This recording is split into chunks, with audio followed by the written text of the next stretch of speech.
Welcome everyone to the Coaster Spot. This is Alex, and today we're going to do a tour of Wonderland Pier. Of course, this is not going to be so much an informational tour, but more of a archive of this wonderful pier that has been in operation for 96 years and is scheduled to close at the beginning of October.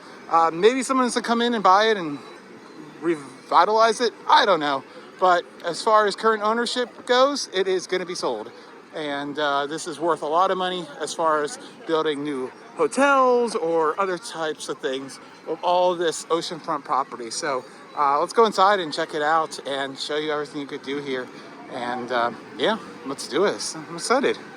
I'm glad they gave us plenty of time to go check it out. That's a nice thing. Not 10 days. Not 10 days like Scorpion at Busch Gardens, Tampa Bay. Screw you guys.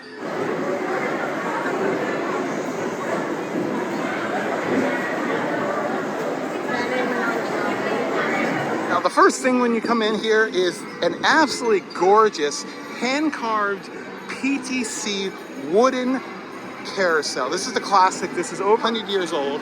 And I will say, yes, Gillian's is definitely busy. I have never seen it this busy before. I think people are definitely, they're probably going to do the best they've done in years this last month and a half. Wow. So yeah, beautiful hand-carved carousel and very good condition. Everybody can ride this thing. Lots of fun. If you need information about height requirements, I'm going to put them down there. Why not? But yes, you can see right above us is the monorail. This goes back to 1965, and it goes around the inside.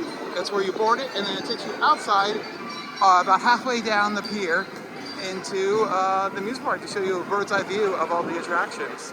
And look at that carousel, just absolutely gorgeous. So many kids and babies first ride.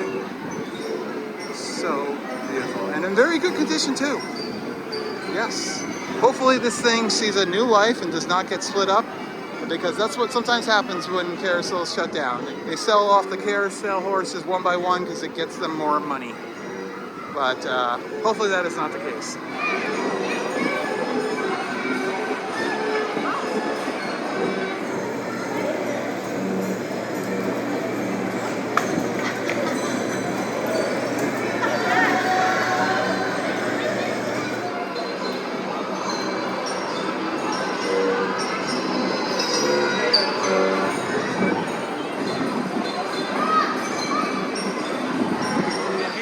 Prices.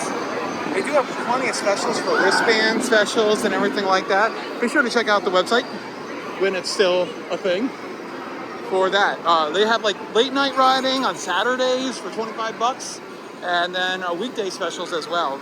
Unlike the other pier down the street, they actually have wristbands, whereas the other one only has wristbands on like 1 or 2 weekends of the year.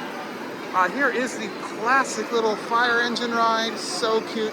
These typically go back, or at least manufactured in the 1950s, 60s, baby boomer rides, they like to call them. And I'm not sure how long it's been here, but it's definitely been around for a long time. So cute. And look at the fire dog in the middle.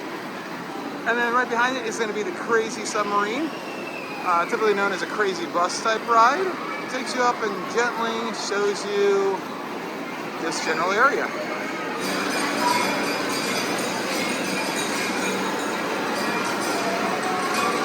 Very fun for everyone. Over here is going to be the Frog Hopper, which is a jump around type ride. This is actually a lot of fun for adults if they're in the back seat, which they can ride with their kids. And it just goes around, and then there's a little ramp, and everyone bounces up and down like a frog. It's very cute. There's a little jumping ramp right there. You see right inside, you can see where it actually makes it bounce. Whee!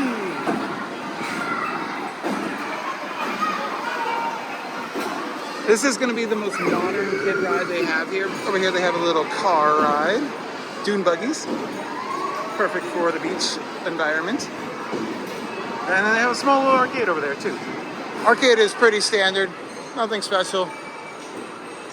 A few modern things, so definitely not outdated. Unlike the rides in my opinion. And the monorail is called the Frontier Express. A lot of fun, about 4-minute ride.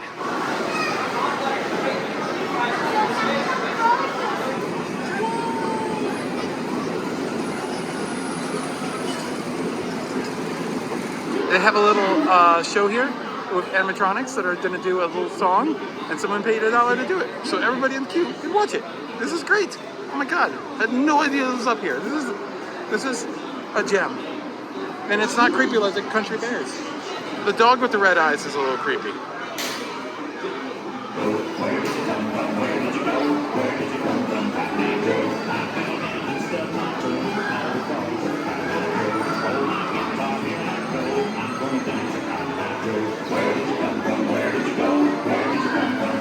And right by the Frontier Express is going to be a rock wall.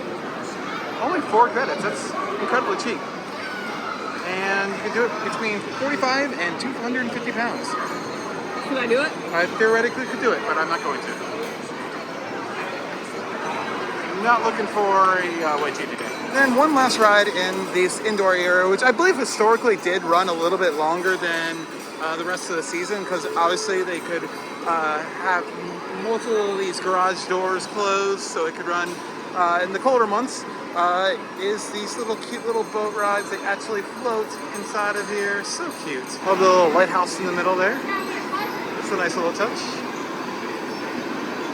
Such a cute little ride. And I'm sure something like this will definitely get relocated to somewhere. These things were always built so well. These rides from the 1950s. Coming outside, the kiddie area kind of extends a little bit outside. You have these balloons here. They lift up and tilt. A Zamperla Classic. And you gotta have a Dumbo-like ride where you get to control it yourself. That's fun. All right, this is the best ending to Gillian's ever. Jumbo on Jumbo. This is amazing! You got the fun slide. Always fun to race your friends on a burlap bag. There's that monorail going around. And it's actually a monorail. Only one beam. And you have this little motorcycle ride. That's pretty fun. It's like a train ride, but motorcycles instead. Wonder if it does wheelies. We'll have to watch and see. Unfortunately, the motorcycle ride does not do wheelies. I feel like it's set up to do wheelies, but it's just not doing it. And the biggest attraction here at Gillian's, of course, was their giant Ferris wheel. This is not the first Ferris wheel they had. I actually have ridden their older one. It used to be a little bit closer to the log flume, which we'll show you later. Very excited to do the log flume. I have not done it in a very long time. But yeah, I believe it's about 150 feet tall, so it's quite a big one, and significantly bigger than the one over at Playland's Castaway Cove.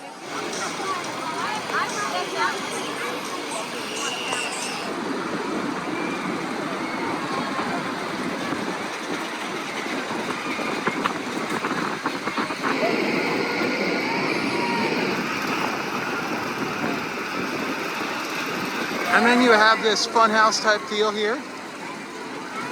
The Raiders. Go up a few climbing things, go over these bridges, and then it has this long slide at the end. As mentioned, the only roller coaster is the Wacky Worm. Here it is. You go around twice, and very simple layout as it wiggles around.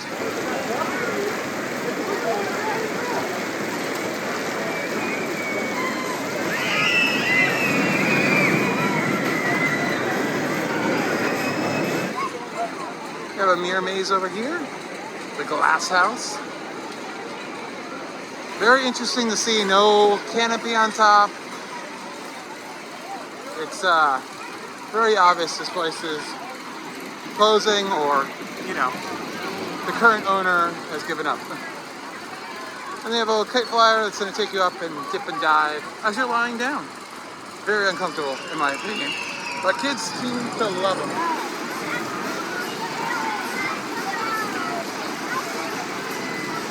And they have this really old school swing ride that doesn't even lift up. It just swings you to the side as the speed picks up. So these are usually a lot more intense, since it doesn't have the gimmick of raising up and dipping and diving. A lot of fun. These old school, simple swing rides. Past the Jumbo, is going to be a Wipeout. I believe this is out of commission forever, or at least for this current ownership. Takes you up and would spin you, really fun. If it was open, we would totally do it. It's such a good ride. We got a Music Express, which would have taken you up and around and flung you to the side. This does also look like it's very not in a state of operation, even though it has the lights on. And then heading down to the lower portion of the pier in the back, you have the Dark Ride, which is a non-interactive dark ride. Just go along for the ride for scary, spooky scenes. Let's give you a look at that.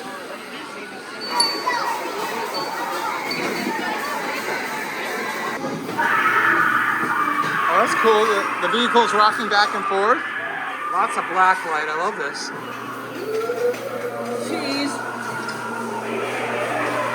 I love all the painting on the floor. That is awesome.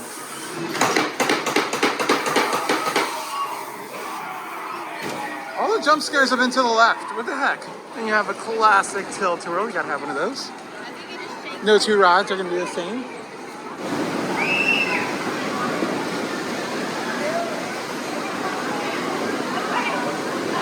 got the creepy clown on the back. I hate when it has that on there. And you have a mini whip ride over here. Just like a bigger whip, but miniature with little NASCAR cars. So cute, always.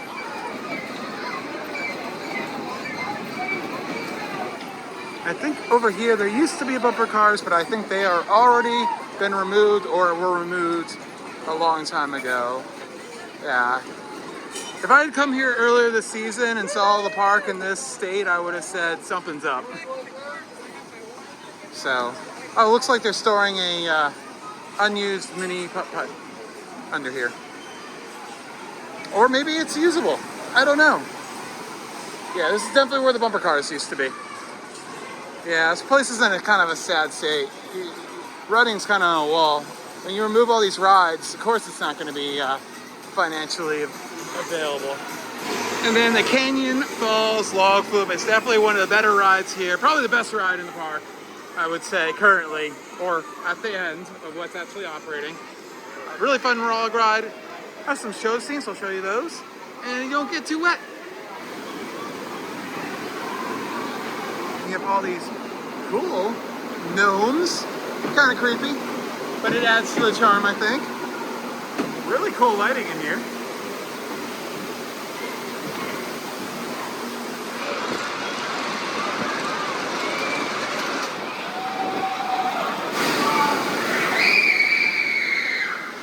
We are in the thrill zone, apparently, by the way.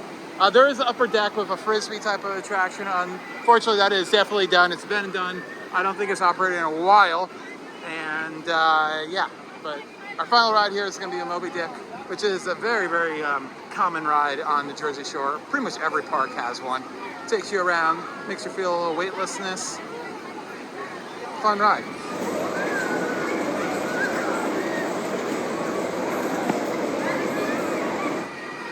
But that's Gillian's Wonderland Pier as it stands about a month and a half before its closure. There's some uncertainty whether this will possibly reopen under new management. The wording was very vague, like the owner is basically saying, I'm done, I don't want to do this anymore. Maybe somebody will buy it. Who knows? What? Gillian. Gillian? I've been saying Gillian's the entire time. No, it is Gillian, but Gillian is gonna buy it. Yeah, oh, I've heard it say both ways. I've heard it say both ways. Okay. I was joking. Yeah, I've always heard it say both ways, but I don't know which one's the right one. Comment down below if I said that right or not. But yeah, I think this place does have a lot of life left in it, and it can be commercially viable, but it needs investment. It didn't get investment, and it's very obvious. And the investments that they chose were not very good ones, and that's obvious compared to what is the competition. And it's very hard to have two amusement parks in one Ocean City. You know what they need? A slingshot. I guess. I don't know. I don't know about height variances or all that type of things. I mean, obviously you could build something big because, I mean, Gale Force is like over 100 feet tall, and this is definitely 150 or so feet tall. Yeah, that's small, and that's a thrilling, scary thing, and they don't have that down at Playland. No. you have a good selection of kids rides, and then the rest of the rides are pretty common, but they still could use some more competition. I think that's what really hurt them, and its location to some extent. But anyways, thanks for watching. If you want to see a tour of the water park that used to be part of Gillian's, but has not been since 2014, the OC Water Park, we have a tour of that, and we're going to do a tour of Play-On's Castaway Cove, which is absolutely amazing. But anyways, kind of sad to see it. Hopefully, you know, it gets revitalized in some form or another and not just turned into another hotel. That's it. Bye. This has been Alex.